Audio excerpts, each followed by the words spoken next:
नमस्कार. मी भाऊ तोरसेकर. तुम्ही बघत आहात प्रतिपक्ष. मित्रांनो,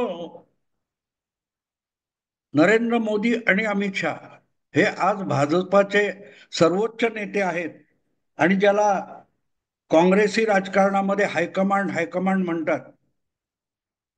ती हायकमांड भाजपमध्ये अमित शहा आणि नरेंद्र मोदी आहेत आणि खरोखरच ते आपले फोर्सेस कमांड करतात.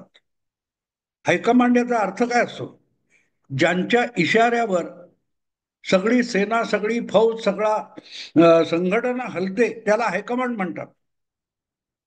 त्याचा मागमूस ज्या काँग्रेस पक्षामध्ये दिसत नाही, तिथून हा शब्द आलेला आहे. तो शब्द भाजप वापरत नाही, पण भाजपमध्ये ती हायकमांड संस्कृती आलेली आहे आणि ते कसं विचार करतील ते शोधून काढणं आणि त्यानुसार भाजपच्या गोटामध्ये काय काय राजकारण चालू आहे, काय काय घडामोडी चालू आहेत, त्याची वाटचाल कुठच्या दिशेने होईल, कुठच्या राज्यामध्ये सरकार बदललं जाईल, मुख्यमंत्री बदलला जाईल, किंवा आगामी निवडणुकीमध्ये भाजप काय करील, कोणाशी युती करेल, कोणाशी युती तोडेल, आघाडी तोडेल, याचे कल्पना विलास करण्यामध्ये देशातल्या सगळ्या पत्रकार, संपादक आणि राजकीय अभ्यासकांचा वेळ खर्ची जात असतो. पण प्रत्येक वेळेला एक निदर्शनास आलेलं आहे की भाजपकडून जो कुठचा राजकीय निर्णय घेतला जाईल तो सगळ्यांना चकित करून सोडतो. सध्या भाजप बिहारच्या निवडणुकीत गुंतलेला आहे आणि सगळेच जे जे कोणी बिहारच्या राजकारणात उडबस करत असतात असे सगळे पक्ष आणि सगळे नेते बिहार विधानसभेच्या निवडणुकीत गुंतलेले आहेत. गेले 2-2.5 महिने गुंतलेले आहेत. आणि त्यामुळे सगळी चर्चा, देशाच्या कानाकोपऱ्यातल्या राजकीय अभ्यासकांची चर्चा ही परत एकदा नितीश कुमार यांना मुख्यमंत्री केलं जाणार का, भाजप त्यांना मुख्यमंत्री ठेवेल की परत एकदा तिथे पण महाराष्ट्रासारखा फेरबदल होईल. 20 वर्ष अखंडपणे एखादा थोडा तो माझीचा अपवाद काही महिन्यांचा सोडला तर 20 वर्ष नितीश कुमार मुख्यमंत्री आहेत. पण यावेळेला एक मोठा फरक आहे. परत एकदा भाजप आणि नितीश कुमारांचा पक्ष आघाडी म्हणून लढत असताना 5 वर्षापूर्वी जे होतं त्यापेक्षा आज एक फरक आहे की तेव्हा परत परत प्रचारामध्ये सांगितलं जात होतं की निवडणुकीचा चेहरा नितीश कुमार आहे आणि निवडणुकीच्या निकालामध्ये कुठल्याही पक्षाचे कितीही आमदार निवडले गेले तरी नितीश कुमारच परत एकदा मुख्यमंत्री होतील. आणि झालंही तसंच. भाजपचे जवळजवळ 75 आमदार आले आणि त्यापेक्षा 25-30 आमदार जेडीयूचे कमी होते, नितीशच्या पक्षाचे कमी होते. आणि नितीश पण सांगितलं की तुमचे जास्त आमदार आहेत तर भाजपचा मुख्यमंत्री करून टाका. पण अमित शहाने आणि भाजपने साफ सांगितलं की निवडणुकीच्या आधी जर नितीश कुमार हे नाव सांगितलेलं आहे तर तुम्हीच मुख्यमंत्रीपदी राहिलं पाहिजे. आणि ते राहिले, झाले परत एकदा. अर्थात परत एकदा नितीश कुमारनी कोलांटी उडी मारली होती. ते काँग्रेस सोबत गेले होते, लालू प्रसाद बरोबर गेले होते. 2024च्या निवडणुकीत भाजपला पराभूत करण्यासाठी वर्ष दीड वर्ष त्यांनी भाजप विरोधी आघाडी बनवण्याचा प्रयत्न केला, पुढाकार घेतला. लागोपाठ झालेल्या पाटणा, बंगलोर, दिल्ली, मुंबई अशा बैठकांना ते हजर राहिले.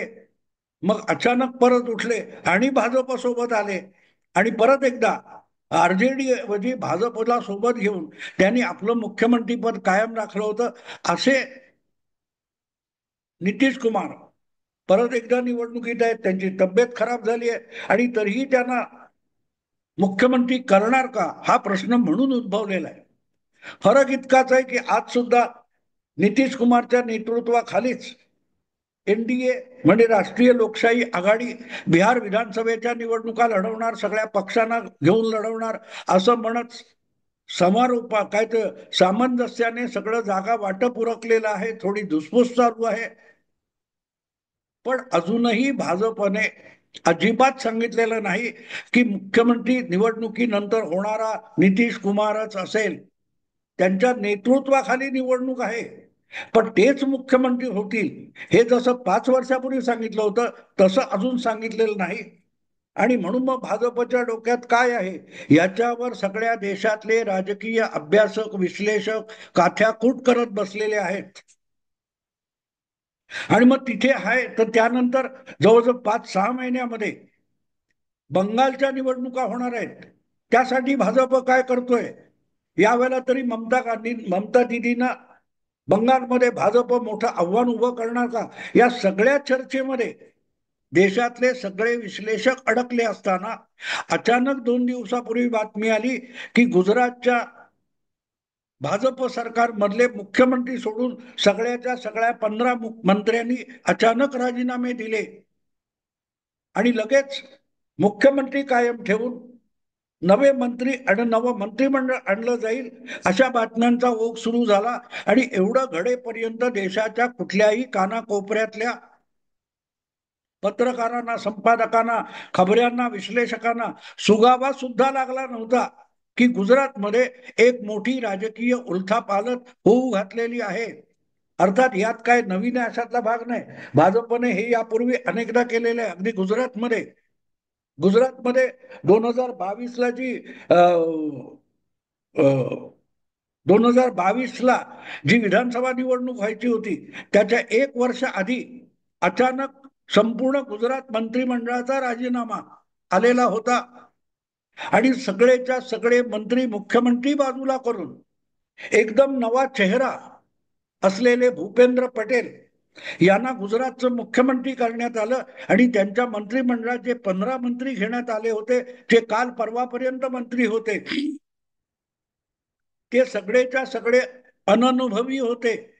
आयुष्यात कधीही मंत्रीपद भोगलेला ना मुख्यमंत्री होता ना मंत्री होता. सगळे नवे चेहरे आणले आणि आता काल परवा जवळजवळ किती वर्ष झाली बघा, 4 वर्षानंतर 5 वर्षानंतर भूपेंद्र पटेल सोडून सगळ्यांचे राजीनामे घेण्यात आले. ही एवढी उलथापालथ होते आणि त्याचा कुठेही सुगावा मीडियाला लागत नाही. इथेच तुम्हाला कळतं की मीडियाकडे कुठल्याही बातम्या नसतात, असतात त्या अफवा असतात, नॅरेटिव्ह असतात. रोज उठून मोदी ये करेगा, मोदी डरा,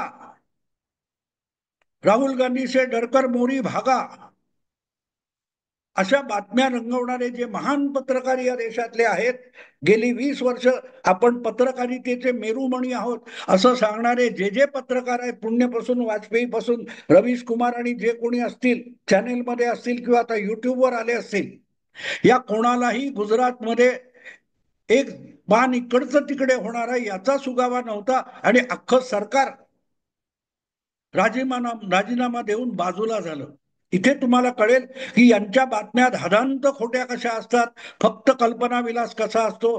तो फक्त निवडणुकीचे निकाल चुकण्यापुरता त्यांची पत्रकारिता बारगळलेली नाही, तर एकूण राजकारणाची समज, राजकीय नेत्यांच्या मनातली खळबळ, राजकीय पक्षातली जी काही चलबिचल असते त्याची सुद्धा सुगावा ज्यांना लागत नाही ते रोज मोठे पत्रकार म्हणून आणि गौप्यस्फोट करणारे म्हणून मिरवत असतात.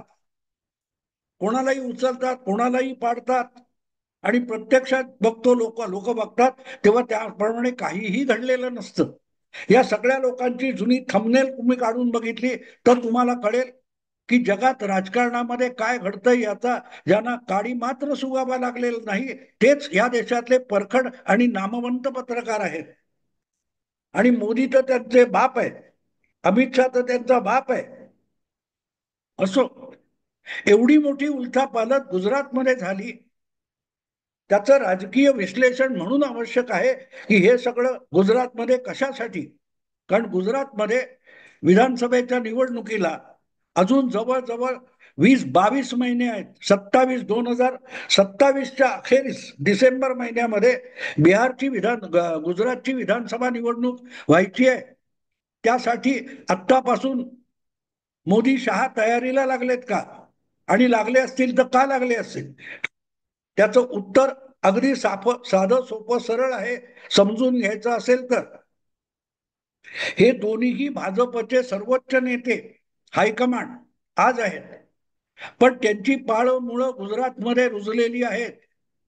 जोपर्यंत गुजरातच्या जमिनीमध्ये आपली राजकीय आणि पक्षीय पाळंमुळं भक्कम आहेत, तोपर्यंतच आपण देशामध्ये आणि इतर प्रांतामध्ये आपल्या राजकारणाचे झेंडे गाडू शकतो. हे ज्यांना कळतं अशा दोन माणसांचं नाव मोदी आणि शहा आहे. आणि म्हणून त्यांनी जर गुजरातमध्ये सगळं व्यवस्थित चाललंय, कुठल्या मंत्र्यावर आरोप नाहीत, कुठल्याही गोष्टीच्या तक्रारी नाहीत, कुठली फार मोठी भानगड झाली असं नाही, कुठला मोठा घोटाळा समोर आलाय असं नाहीये, आरोप चालू राहतात. पण बिनबुडाच्या आरोपांना घाबरून सरकार बदलली जात नाही. आणि म्हणून मग सगळं काही व्यवस्थित चाललंय, अशा वेळेला अचानक 16 पैकी 15 मंत्र्यांचे राजीनामे घेऊन जवळजवळ राज्यामध्ये संपूर्ण खांदेपालट करण्याचा जो पवित्रा मोदी शहांनी गुजरातच्या बाबतीत घेतला, त्याचा राजकीय अर्थ शोधणं आवश्यक असतं. कारण त्या अर्थामध्ये आणि त्या आशयामध्ये या दोघांकडून होणाऱ्या भावी राजकारणाची थोडीफार चाहूल लागत असते. या प्रकारे तुम्हाला माहिती आहे की मध्य प्रदेशात शिवराज सिंग चौहान यांच्या नेतृत्वाखाली निवडणूक झाली, पण ते निवडणूक जिंकल्यानंतर तिथे मुख्यमंत्री बदलला गेला. राजस्थानमध्ये किंवा छत्तीसगडमध्ये पण अपेक्षित असा मुख्यमंत्री आला नाही. एकदम नवे चेहरे आणले गेले.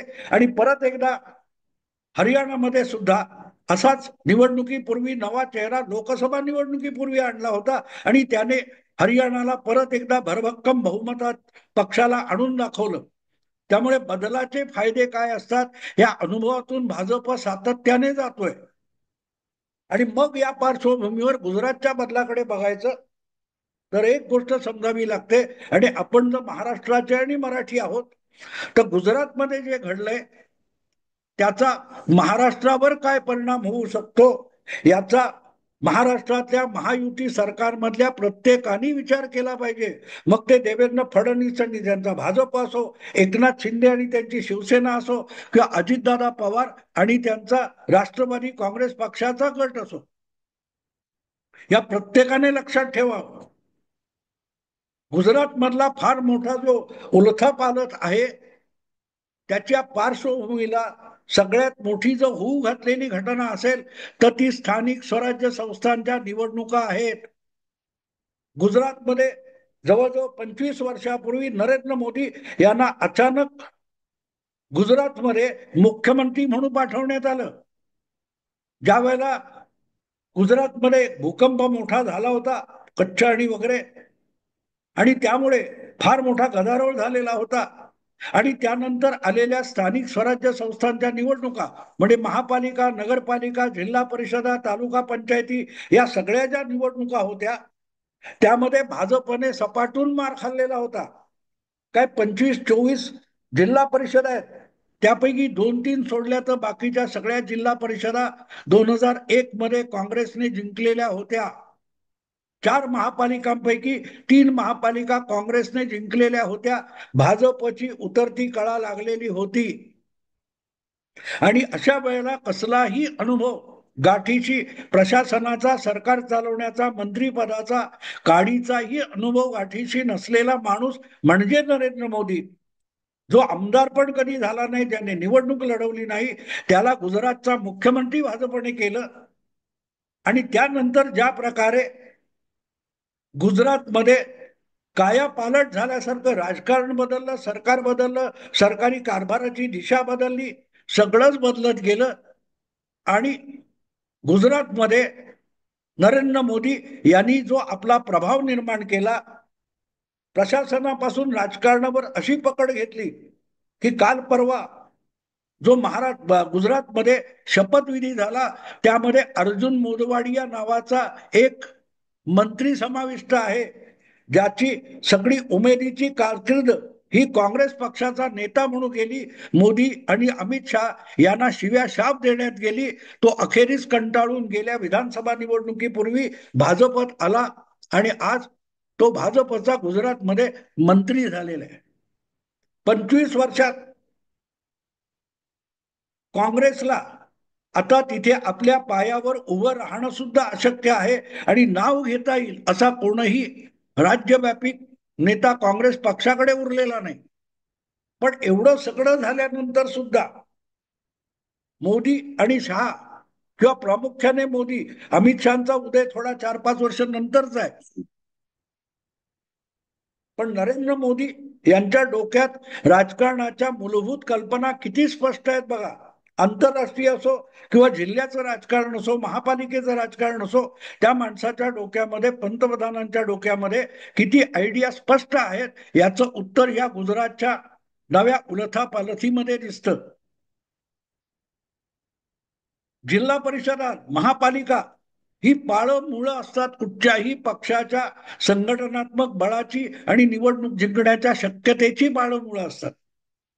आणि म्हणून आपण जाऊन जे सावरले, जे काय तळागाळापर्यंत भाजप नेला, मतदारांच्या मनामध्ये पक्षाच्या विकास कामांची आणि विकासाच्या धोरणांची जी पाळंमुळं रुजवली ती टिकली पाहिजेत आणि त्याचं प्रतिबिंब स्थानिक स्वराज्य संस्थांच्या निवडणुकांमध्ये पडलं पाहिजे.